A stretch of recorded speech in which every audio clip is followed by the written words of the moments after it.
લક્ષ્ય ન્યૂઝ, એક નજર, એક લક્ષ્ય. રાંધેજા મર્ડર કેસમાં પેથાપુર પોલીસે કરી 3ની અટકાયત. રાંધેજા મર્ડર કેસમાં પેથાપુર પોલીસે કરી 3ની અટકાયત. ગત 3 જૂનના રોજ રાંધેજા ફાટક પાસેથી મગનજી ઠાકોર નામના વ્યક્તિનો મૃતદેહ મળી આવ્યો હતો. આરોપી લાલજી ઠાકોરને મૃતકની પત્ની સાથે આડા સંબંધો બાંધવા પ્રયાસ કરતો હોવાનું પ્રાથમિક તપાસમાં સામે આવ્યું છે. મૃતક મગનજી ઠાકોરનું ગળું દબાવી કરવામાં આવી હતી હત્યા. આરોપીએ મૃતકને ગાડીમાં બેસાડી કપડાથી ગળું દબાવીને કરી હતી હત્યા. આરોપીએ મગનજી ઠાકોરના મૃતદેહને રેલવે ફાટક પાસેના ખુલ્લા ખેતર પાસે મૂકી દીધો હતો. મૃતકની પત્નીની પણ તપાસ કરી પૂછપરછ કરશે. પોલીસે આ કેસમાં વધુ તપાસ હાથ ધરી છે. આરોપીઓ ગાડી ભાડે લાવ્યા હતા અને હત્યા બાદ લાશ રાંધેજાના ખેતરમાં ફેંકી નાસી છૂટ્યા હતા. રિપોર્ટર સંજય નાયક.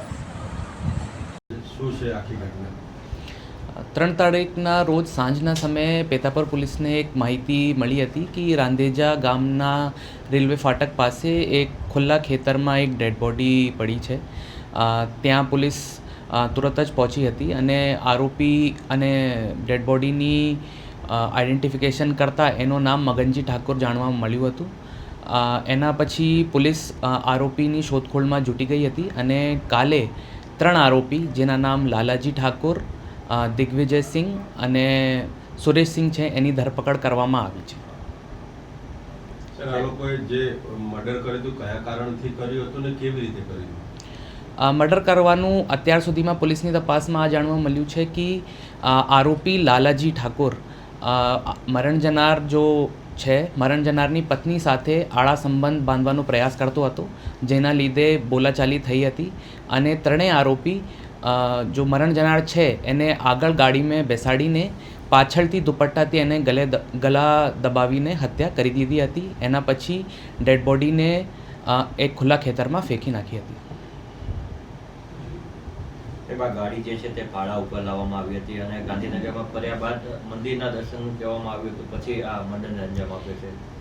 એ પોલીસને જાણવા મળ્યું છે અને પોલીસની તપાસ અત્યારે જારી છે.